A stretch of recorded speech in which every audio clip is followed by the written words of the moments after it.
Hey, what is going on? Welcome to the Sync Producer Spotlight. My name is Jason Dowty. If you're wondering what this is, which, if you just tuned into YouTube and you never come to this, you may have that question. We had somebody in the chat that was like, yo, this is like elevator music. True, that elevator music was made by one of our Sync Producer Hub members. His name is Michael Connor. We just kind of got a kick out of it when we were playing it in the live, where we review people's music for TV and film to see if it's ready to go. I can tell you pretty much everything Michael Connor makes is ready to go, and it sounds like he's got a live band in his living room playing it. So what is the Sync Producer Hub? So this is a community that was started by Anthony Clint Jr. Um, he started with the Road to 10 Placements, which started off as just a course to teach people how to get their music into TV and film. Turned it into a community. So not only is it all of these different courses, including all of these AI tools and how to leverage AI in today's world, if you're a musician or a composer, it's also a community of support, and it's a whole program. So if you're interested in getting your music into TV and film, there is a link in the description. Click on it and you can learn more. Let me say what's up to everybody in the chat so far. So the one that said this is elevator music is 666 Vengeance. So probably not his cup of tea when it comes to this music. Rich Rosen is in the house. He will be our guest next week. Paid a producer, Mr. Aaron Island. What is up, sir? And Ray Garcia is in the house as well. Yeah, he's like, it's better than the girl from Ipanema. Oh, and Jason Revels. What's up, Jason Revels? It's been a minute, Jason Revels, since I've seen you post a lot in the hub. So I think you've been busy, but I'm sure we're going to see you back being pretty active because you always tend to be the most active in the group. So I can't wait to see, what you post next. All right. So, enough of that. Let's get right into the show. Tonight we have Keith Boney. He is chilling in Richardson, Texas right now. The sun was still shining before this show started. It probably still is there because he's on Central Time. He goes by Hi Keith. Let me go ahead and bring him on. What's up, Keith? What's going on? Not much, man. Not much. You look like you're a pretty chill, happy person. So, am I getting the right impression right off the bat? Yes, yes. I do my best. Awesome, awesome. So, we were talking a little bit before the show started. It was raining in Texas. Now it's not raining. But what I'm most curious about is how you got your start in music in general. Like, what are some of your earliest memories of? Oh man, I love music and I want to do it. Just start there. So this is actually really interesting, at least to me. So I've always like really been into music, I would say naturally, starting from elementary. I remember my best friend at the time in elementary, his name is Xavier. And like first, second, third, fourth, all the way through fifth grade, our thing was I would beatbox and he would freestyle. So like ever since I was a kid, I was always like really into percussion and wanted to play drums. And then of course I also had my time being in the church choir. So music was always around me and I was always in music. So then spent some time in band in middle school where I played baritone. So that was like kind of where I got to learn about bass lines. And then from there, kind of took a break, just wanted to explore other things, sports and things of that nature. And my high school friends had an ongoing joke that they wanted to like make a mixtape. And I was like super against it. I was like, man, I don't want anything to do with music. And once we graduated, something just like clicked. I don't know what happened, but I was like, you know what? I'm gonna go invest in music equipment and I'm gonna get a DAW because I had a cracked version of FL Studio that I was playing around with for a little bit. And yeah, once I decided to invest in it, it just kind of went off from there. And it was really funny because I kind of called my friend's bluff. I was like, hey, y'all said y'all wanted to make a mixtape. I got the stuff now. Let's go. And it was, I realized in hindsight, it was kind of one of those things where like destiny was kind of steering me on my path. and it was something that I needed to do. So yeah, that's pretty much how we got to here. Awesome. So when you say you made a mixtape, were you the producer and then like your friends were the artists, or who did what in the, creating that? So that it ended up becoming a thing where I did the production and like the rapping and stuff like that because Mhm. I it's actually funny because I forgot about that. I took a guitar class in high school, so that's kind of what kept me into music. And by the time I had all of the different pieces to do production, it was basically just me. So they were kind of just supporting me making my own music as opposed to like us making a group mixtape. Oh, I gotcha. Okay. I thought they were like taking credit and you were doing everything or something. Oh no.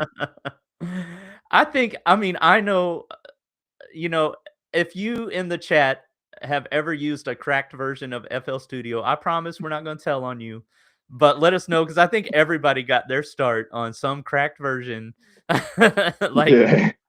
back when everybody was pirating everything and all of that. Do you still use FL? Yeah. That was because that was kind of like my entryway and it just made sense. Like the step sequencer was really the big selling point for me. And since I'd already kind of learned it, once I bought it, I was just like, okay, I can stick with this. Everyone was telling me at the time, well, people were saying like, oh, the industry standard is Pro Tools, but I stuck with FL Studio, and you know, here we are now, and you got Metro Boomin saying, no, you can just make beats on FL Studio, so I Yeah. feel good about that one. The industry standard now is good music. So, Yeah, you know what I mean? You got those high quality stems, you can put that into any DAW and, manipulate it or whatever. So, yeah, I come from that time as well, like where FL Studio, I mean, where Pro Tools was the industry standard. Like, I'm probably a lot older than you, so, but back in the day, I mean, I remember like, so I used to be like in a singing group, and we were mm, signed to a deal, and we had an engineer come in one day to mix one of our songs because it was going to be released. mm, And his name was Maserati. I don't know what his whole name is, but he came in with this giant, I would say like 6 foot tall rack that he ran Pro Tools on because this was back in like 2000, something like that, like the year mm, 2000. So this is a long time ago.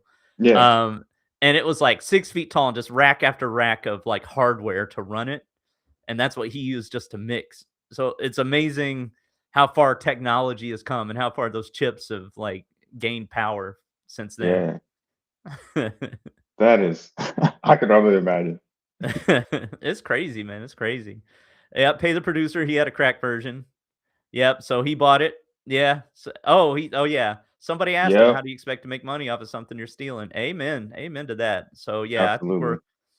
it doesn't cost that much. In the grand scheme of things, it doesn't cost that much. So, go out and buy it. But, like some people just don't have the means or whatever. And especially if you're like a kid and you use a cracked version and like you don't have a job or anything like that, but you have a passion for music and, that gets you your start. I don't even think Image Line cares. You know what I mean? Because you're using their product. They know you're going to be a Yeah, customer later. You know what I exactly. mean? Exactly. It led to a customer, so Yep. And Rich Rosen, he started on Cakewalk, first free dog. I think there's a free you can still get Cakewalk for free if I'm not mistaken, but they got bought by somebody else. I don't know. I don't remember. All right. So after you made that mixtape, what did you do? Did you go to college, pursue some other careers, do things like that and come back to music? Or what did you do after that? yeah. So I when I went off to college, similar thing. I just kind of didn't. I was more focused on getting my degree. And during that time, I actually had a friend who he was preparing for med school, but he was making mixtapes. Mhm. Like, and at the time, like the quality was fantastic. And it's funny. So at that point in my life, I was more of a supporter of people making music. And he asked me like one time my senior year, he's like, hey, can we can I host a concert in your duplex? I was like, yeah, bro. Like, absolutely. So he got a couple artists from around campus, and we had a concert like in my living room. Uh, So that was one of those things where a couple of my friends, we used to always ask him like, hey, let us hop on the track, let us hop on the track. And his thing was, I'll let you hop on the track when you put out your own music. And I was like, you know what? I can respect that. And at the time I wasn't making music. So I was like, okay. But it was one of those, another one of those moments like where I recognized someone was putting the fire in me and I just wasn't acting on it at the time. mhm. And then so after, after undergrad, that's when I really locked in. When I started grad school, because at that time I was really only taking like 4 hours of classes per day. Uh, and I had just so much free time. So that's when I actually bought FL Studio and an audio interface and upgraded my laptop and stuff like that. So almost every day I would wake up at the whatever time, but usually in the morning, produce or learn production, just experimenting with stuff all day, and then just go to class for like an hour or two, and then come back home, eat, do the exact same thing. So during grad school is when I really started learning the DAW and kind of trying to find my sound. And I missed it at the very beginning. Did you say you went to med school? No, my friend was going to med school. Your friend was going to med school. Okay. Yeah. What was your post grad? What were you going for? Or graduate? Uh, so I originally wanted to get a PhD in psychology. Mhm. But once I got my master's, I just was tired of school. I was like, man, the only thing I know in life is school. I need to go learn how to make money. Awesome. You touched on about 14 things I wanna talk about. So, just in all of that. Yeah. First, did the when you had the party, Mhm. um, did the cops come by and tell you to keep it down? Because every time I've tried to have something in my place, that happens. So did that Yes. happen to you? Yes.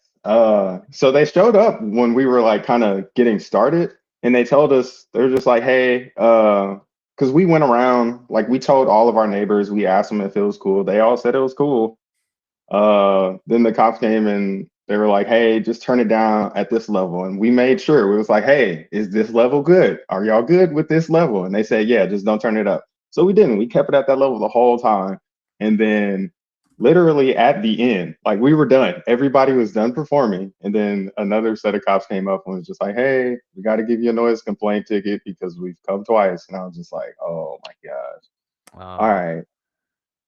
cool. And then when he said you couldn't be on the album unless or he wouldn't put you on one of his tracks until, you released your own stuff, that Mhm, kinda reminds me of last night when, oh, who was it? I think it was Michael, yeah, it was Michael Connor, mhm. had people reaching out to him, like, "I'm gonna send you a voice memo that's with no metronome," and all of that. Yeah. It kinda reminds me of that, and I'm glad that you recognized back then that you can respect that because it's like you were talking about making money at music. So there's a couple routes you can go. You can go the sync music route where you don't really have to market yourself, but the other Mhm, is all marketing. Like you have to know marketing. Did you mhm. ever try that route as you were starting in music?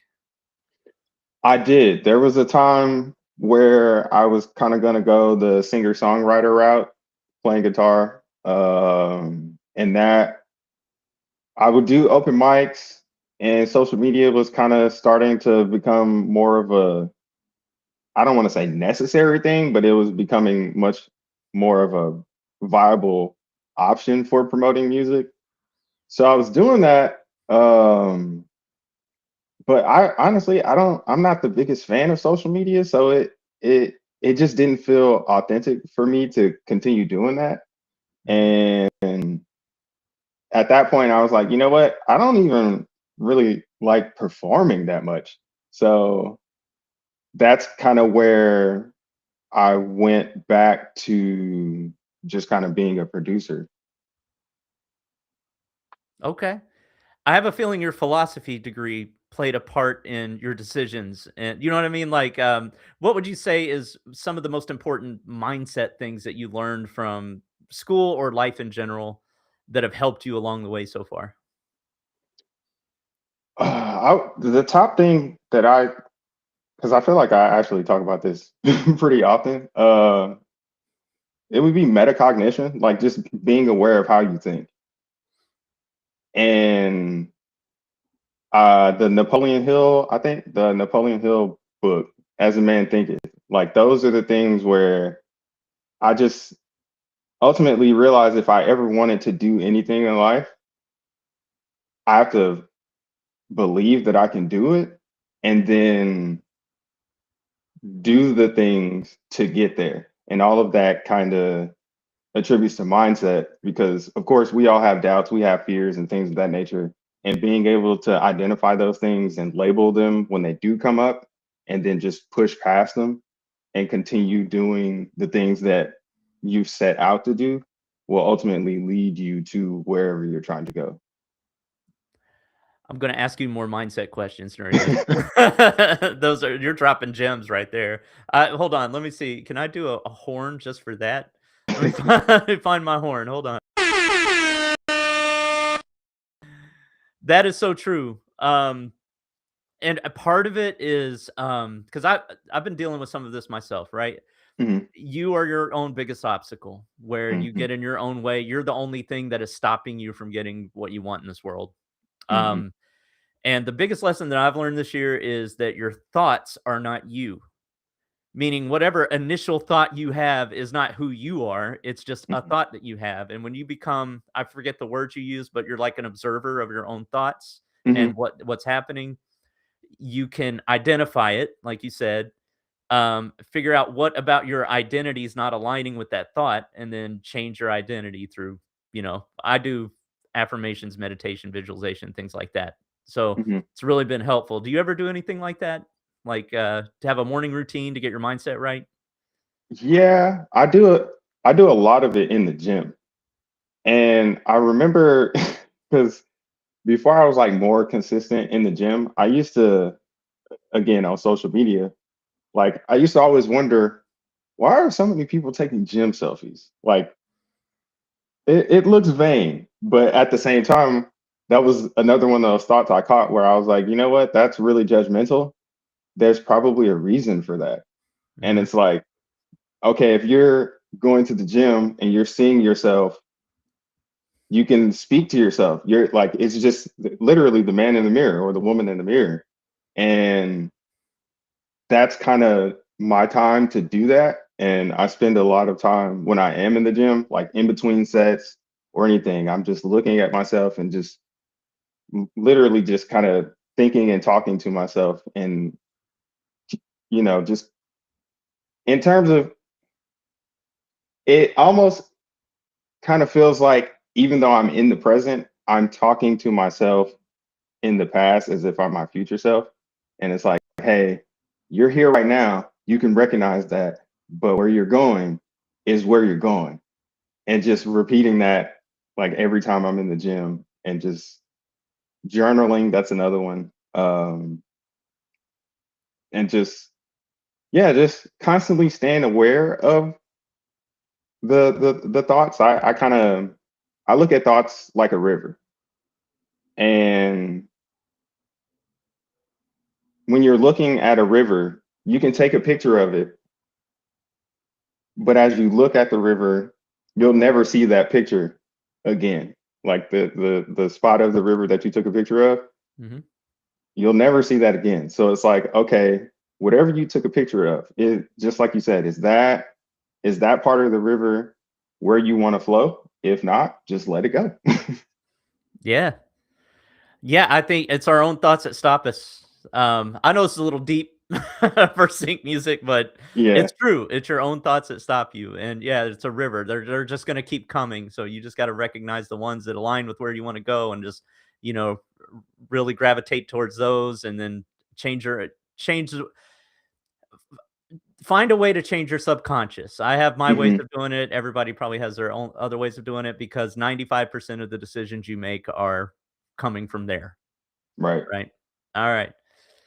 Well, cool. Let's talk about music a little bit more. So are you still on FL? Do you still make your music on FL Studio? Yes, yes. I guess we're on FL 2025, which is weird. It's 2026. It's updating. Lifetime updates. That was his biggest selling point for me. Mhm. What's some of your go-to, plugins and tools that you use? Recently, it's been Contact 8, Massive 10, um, because I just last year or whenever there was like a big sale, because I remember there was a big conversation going on during the hub where Black Friday. yeah, I think like Complete 15 was on sale, and I was like, okay, I got to get that because the strings libraries that were in there were what I wanted the most because I knew to a certain extent that I wanted to do cinematic composition, and the stock string libraries just weren't doing it for me. All right, cool. Well, that being said, let's hop into one of your tracks. But we're going on a journey with these tracks. So you did something from a long time ago, something a little sooner, and then something that's most recent, right? We kind of put Yeah, it together like that. yeah. What do you want to tell us about this first track? So Saved by the Intro was actually the first track that I made where I realized like, oh man, I actually want to do TV and film for my music because my at the beginning of my producer journey, I would just kind of make let's say like a 16 bar extended to 32, and then I would almost make a completely different song, but in the same key and same vibe, and just keep doing that. So my songs never ended. And so this particular track is shorter, and that was me trying to do the exact opposite of like, okay, make something to the point, short. And when I was done, I was like, man, this would be a great intro to a show. Okay, So yeah, awesome. Um, I grew up, like most of my career before doing the job I do now, mhm, was being a singer, and one rule of the stage is leave them wanting more, right? Like, hit it and quit it, just like the yeah, you don't wanna be there too long, so I think you got the right instincts there. Clint popped in, he said, "What's up?" Let me share my screen, so saved by the intro. Here we go. And, I apologize, I mispronounced your name earlier, it's Keith Boney. That's yeah. one thing, That's like like, in the hub, we just talk by text, right? We just see each other's right. profiles and all that, so I apologize for saying your name wrong. Oh, it's So all good. alright, so here we go. Saved by the intro, let's go.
Well,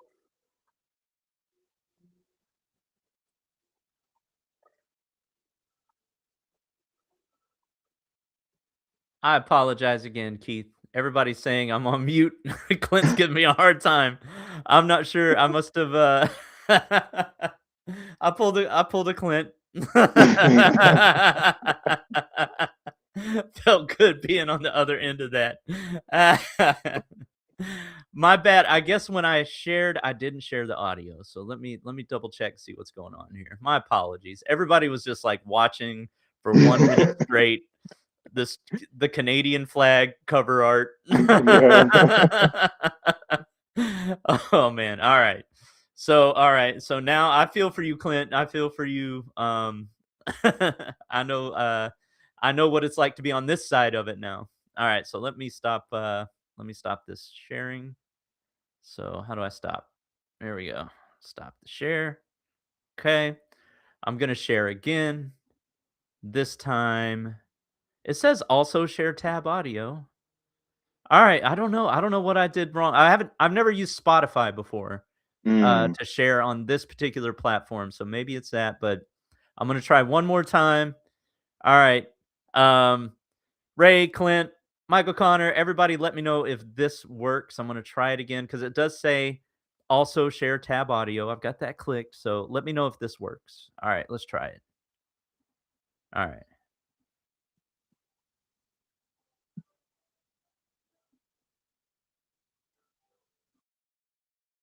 Is it playing the right song?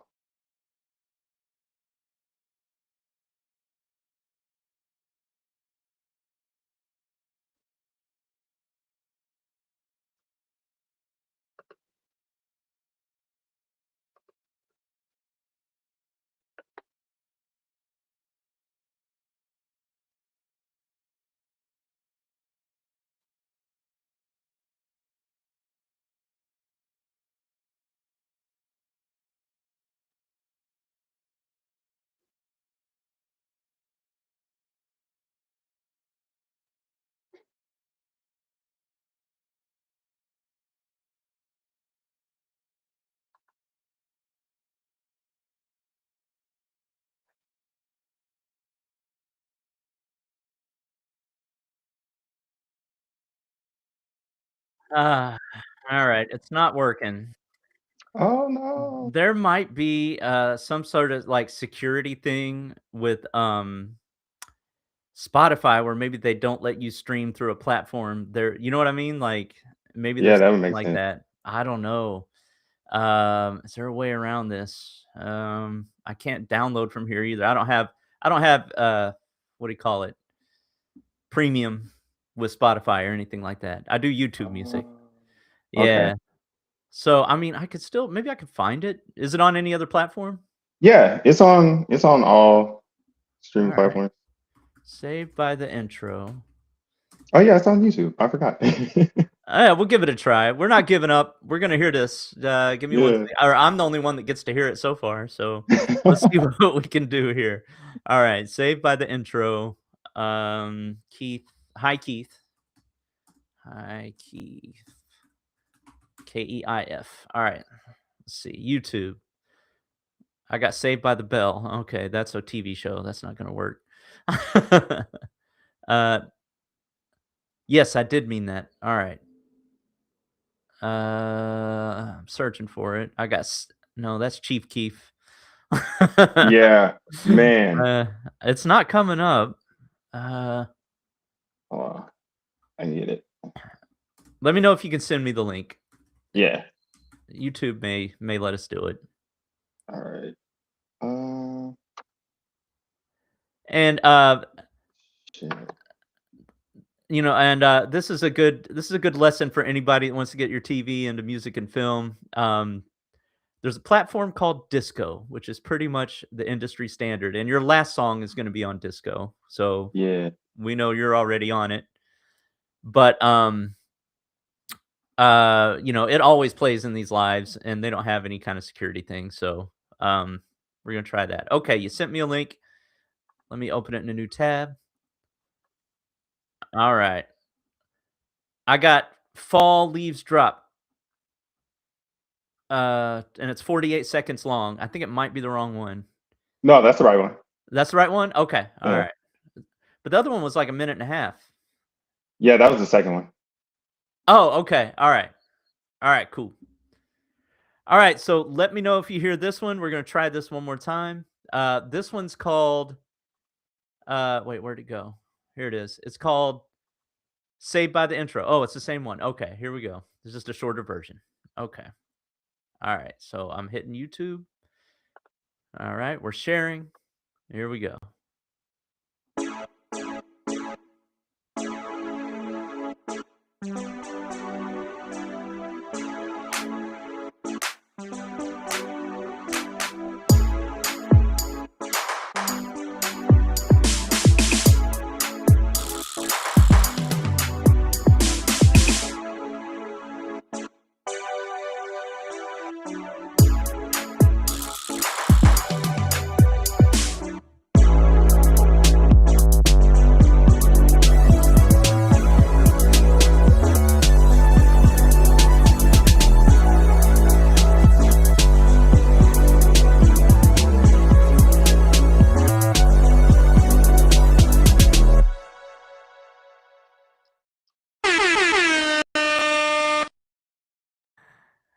Let's go, YouTube for the win. That was dope. That was some old school synth. When did you make that one? Ooh, that's a great question. Part of me feels like I've made it in like 2017. Actually, yeah, it was probably around 2016, 2017. Because there's this guy, there were I had a couple buddies that were working on an animated show that they were well, they actually did. They pitched it to Adult Swim, and I let them use that song for the intro. Oh, that's awesome. Yeah. Did it get placed there? So no, they didn't. They didn't. The show didn't get picked up. So that was one of those things where I was like, okay, I can do this. This opportunity didn't land the way that I hoped, but I can still do it. Yeah, that's awesome. Yeah, definitely retro vibes, like Michael Connor saying. Um, yeah, I like that. I could totally hear that in the beginning of like an Adult Swim type show or something like that. So that totally makes sense. What was the show about? I'm just kind of curious what the premise was. It was about. It was basically the two guys that were working on the show. They were the main characters and they worked at Walmart, and Walmart was like, because Walmart is a really big store. So the premise of the show was, uh, I think the manager of the store or something like that was an alien. So there was always like some weird stuff going on in Walmart, and there's like a theme park. It was kind of nuts. Well, I mean, that sounds like a. When did Rick and Morty come out? Because that sounds like a precursor to something like that. Like they had those way out ideas before before Rick and Morty came along. Yeah, pretty much same vibe. All right. That is cool. That's cool. All right. Why don't we hop into your next one? Hold on. You sent it in the chat. Mm. And just so you know, the Spotify link was playing me. I know nobody else could hear it, but it was playing me a completely different song. So I don't know what happened. I don't know why. Yeah. I think YouTube for the win. So Clint, if you're still here, if you're watching, if people send you Spotify, you might run into this problem. I don't know. We'll see. Unless he has a Spotify subscription, maybe that's what makes the difference. All right, cool. I got it here. Flow. All right. So what can you tell me about Flow?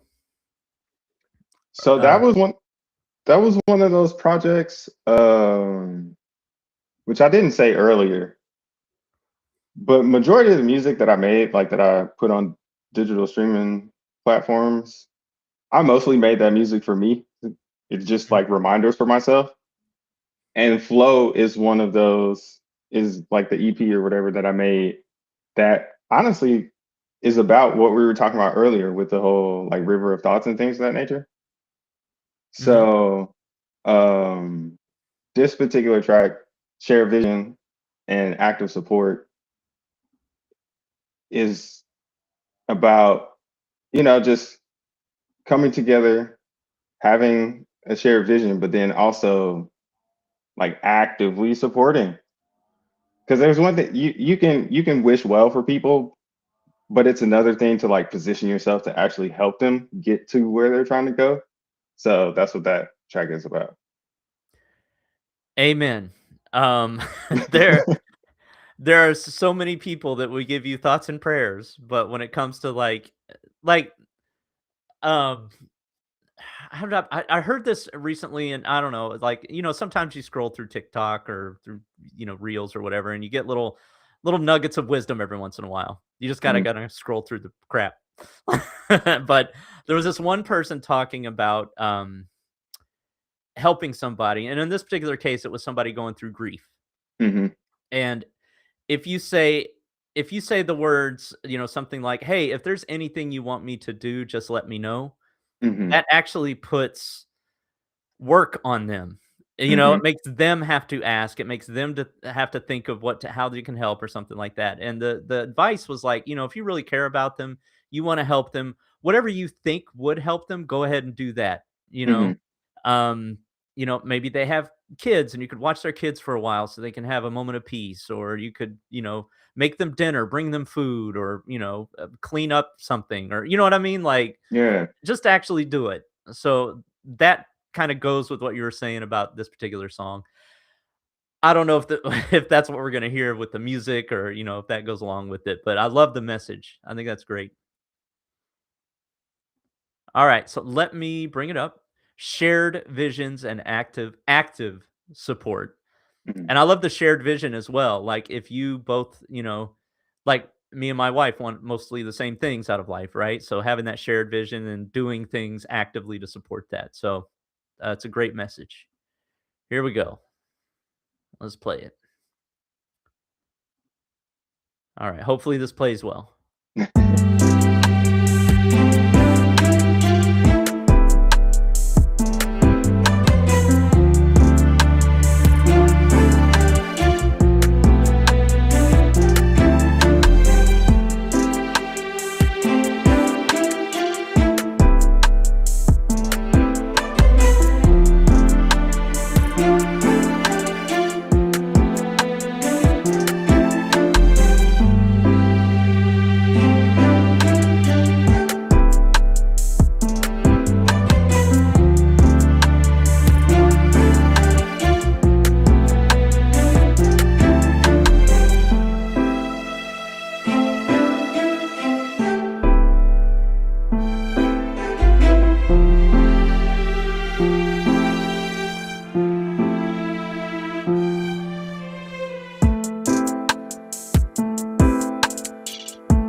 I hit the wrong button.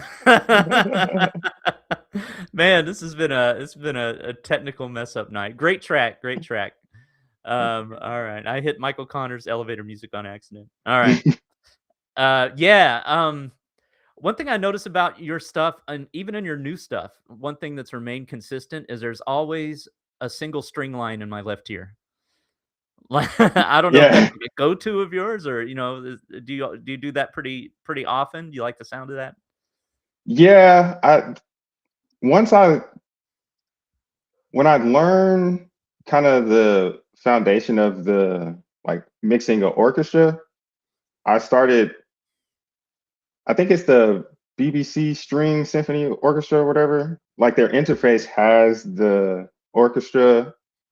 So I was like, well, I may as well just pan it the way that it already is. So yeah.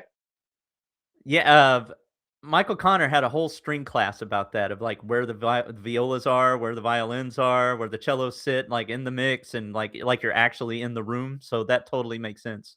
Are those the? Is that a cello? Are those the cellos like that you normally solo first and then add harmonies to? Yeah. Most of the time, yeah. It's either I kind of switch between cellos and violin twos. That's kind of like the middle sounds. All And right, then yeah, just stack on top of that. cool. Lots of fire emojis. Everybody's shouting you out. Jason Rebels, Ray Garcia, Rich Rosen, KJ, Michael Connor. Keith Halliburton. Keith Halliburton is, somebody I heard in another live in another, community.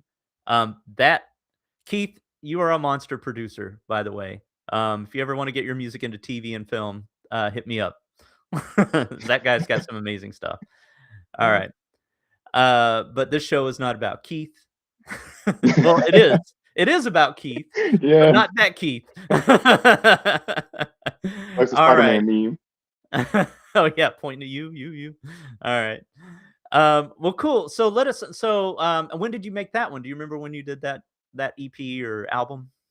I if I think that was 2024. Because every year in October I've started doing like a Beattober where Mhm. I make something every day for that month, and I usually get like a project or two out of that. So I'm pretty sure that came from the 2024 version of that. Who knows? I would Okay. have to check my files, but yeah. When did you join the hub then? Like, when did that happen? So that that's even funnier to me. I just checked a couple weeks ago, and it was May 17th, 2024, which was my graduation day from college. Okay. All right. What got you to join? Like, what made you decide to try to get your music into TV and film and stuff like that?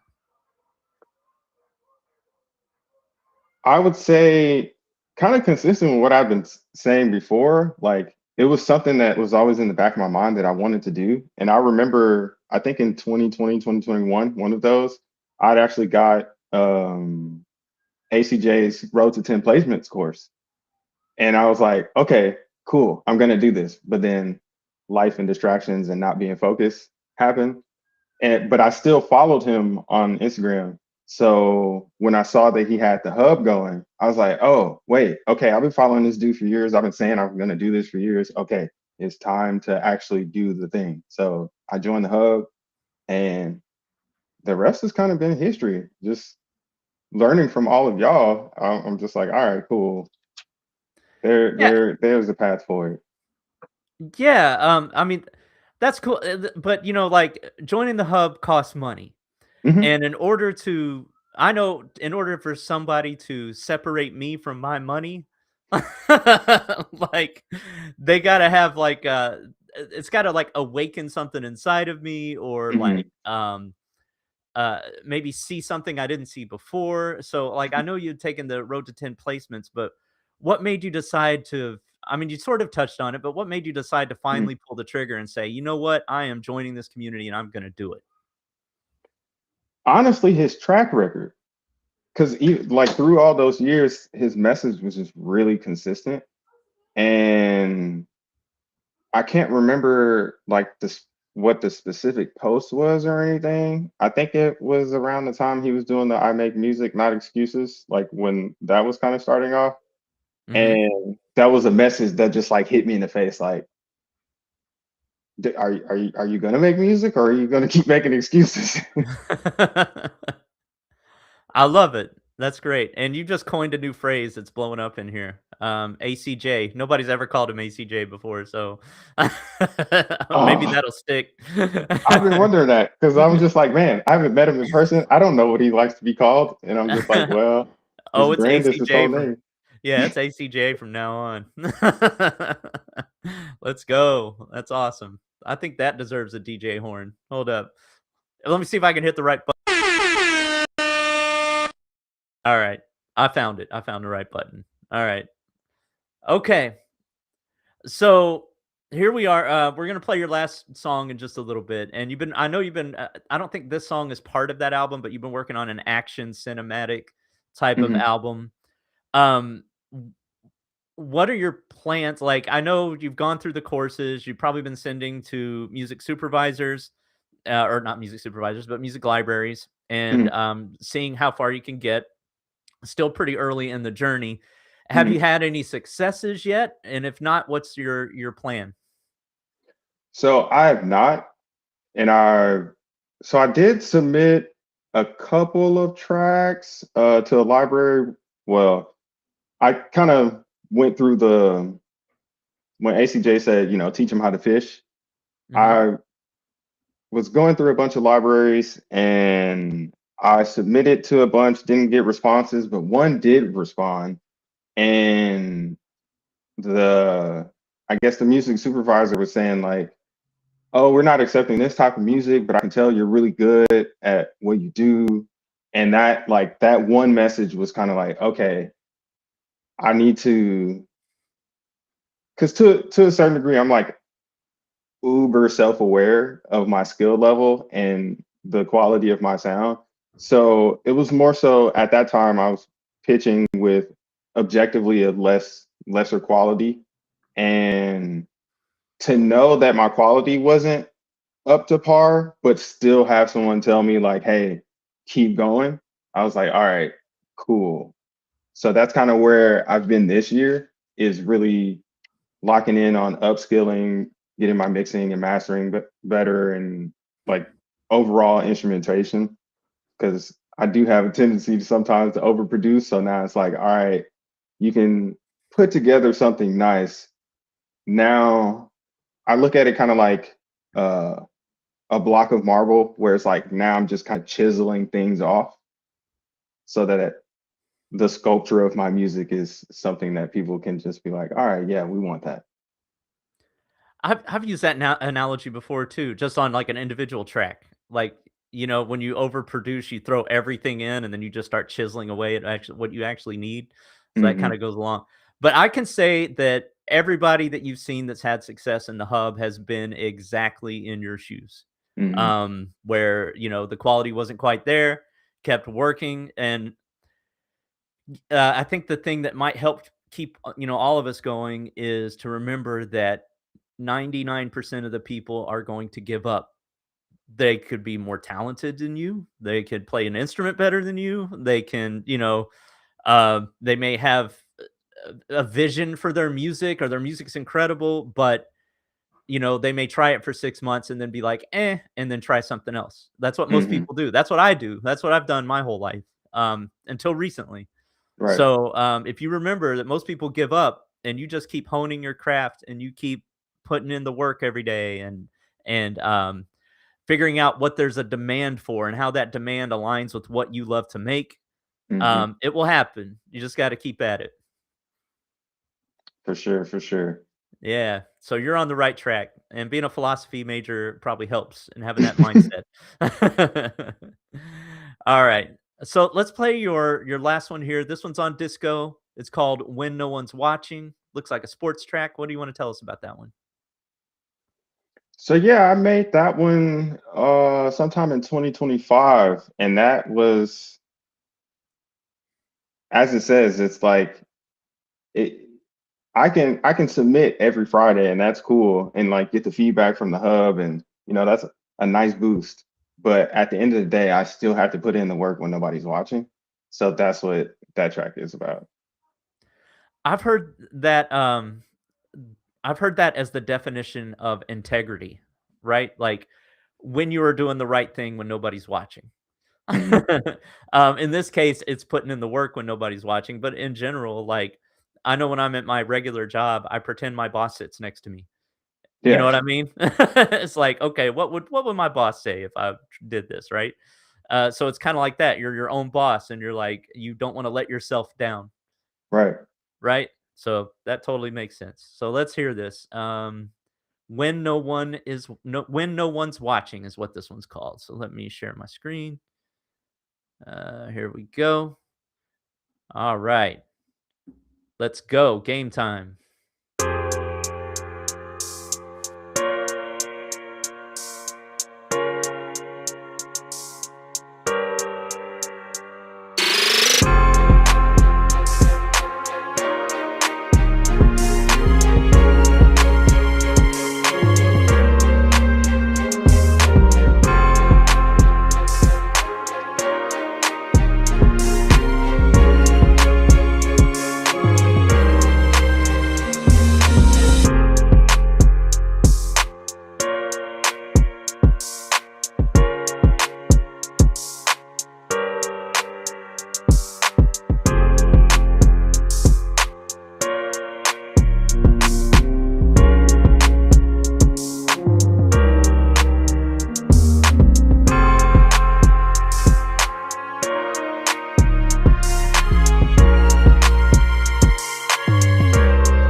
Every sports track has to have the tubular bell. That was fire. That was good. Everybody was loving it in the chat as well. Thank you. Thank you. Thank you. Yeah. Oh, here we go. Piano sound. Oh, wait, who was KIP Music? You told us who you were earlier. Um, somebody that's in the hub a lot. I can't remember now. Let me see. Who is KIP? KIP, who are you? I forgot already. My bad. He came into the chat and I was like, okay, remember KIP is this person or KPI, whatever it is. Hold on.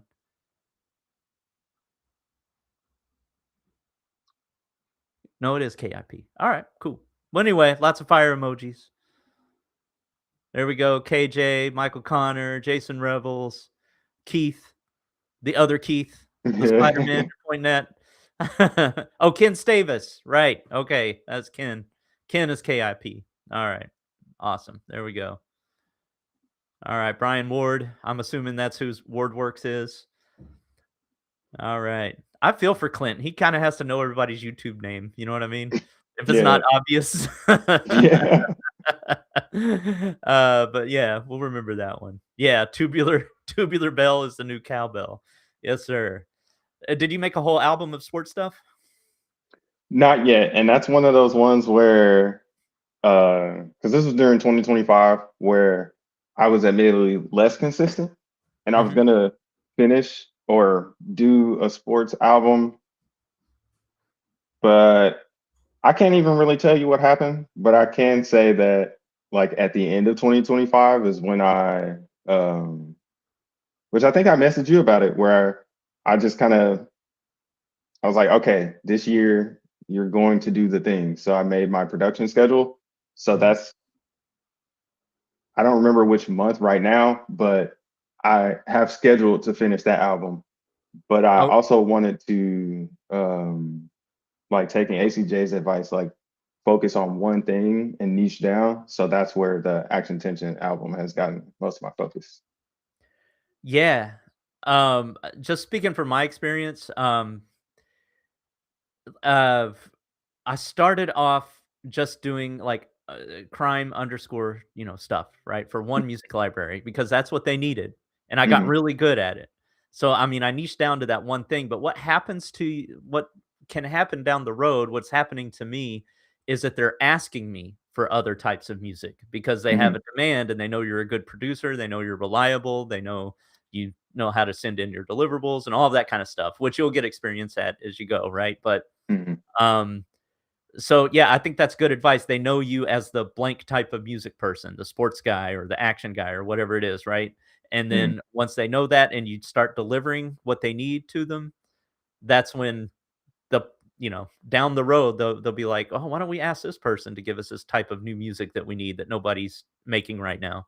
And Hmm. then that's when you can kinda spread your wings and, do all sorts of different types of music. And I think that's where it really gets fun, you know? Yeah, Yeah. looking forward to it.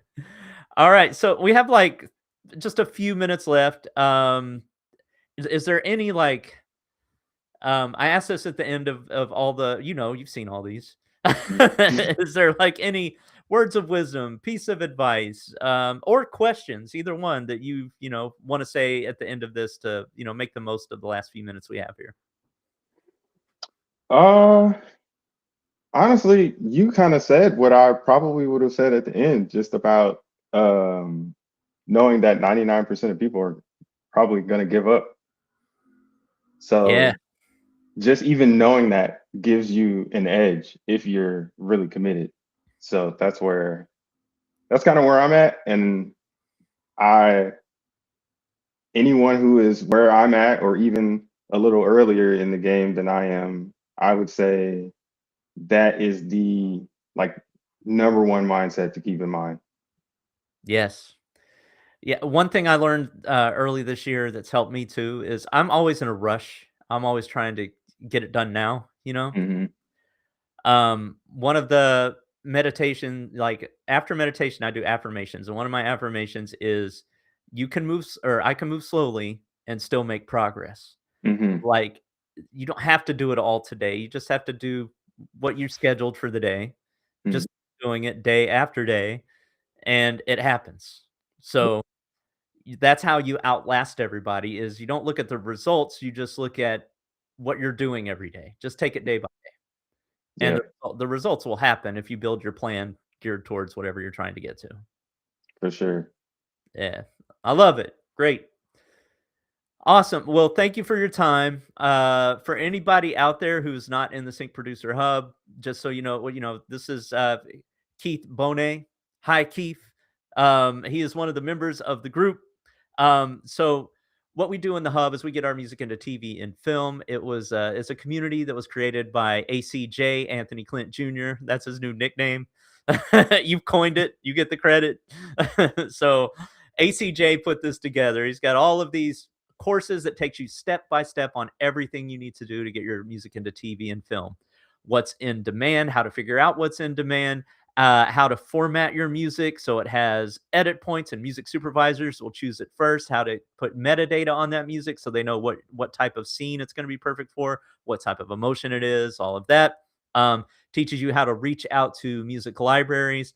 And most recently, he's like our Claude guru, giving us all these AI tips and like how to build our own tools. So you worry less about the admin stuff. You don't have to spend all that time just like manually doing all of these processes, like shortcut that so you can get back to making the music. Um, all of that. So if you're interested in that, there's a link in the description. You can learn more there. Keith, I want to thank you for your time. I already asked you for your last words, but anything you want to say to everybody here? Yeah, I appreciate everybody in the hub. Just I as you can see, I don't have any words. That's how deep my appreciation is because I can talk, and when I don't have anything to say, I'm feeling very deeply. And yeah, I want to thank you also for hosting this space and allowing me to share my story. No worries. And I am also grateful for each and every one of you in the hub as well. So we have a great thing going here. I'm excited that we're all part of it. We'll see you in the next Sync Producer Spotlight. Next week we have Rich Rosen. So Rich, you're on deck. Get your stories ready, and we're gonna have a great interview with you as well.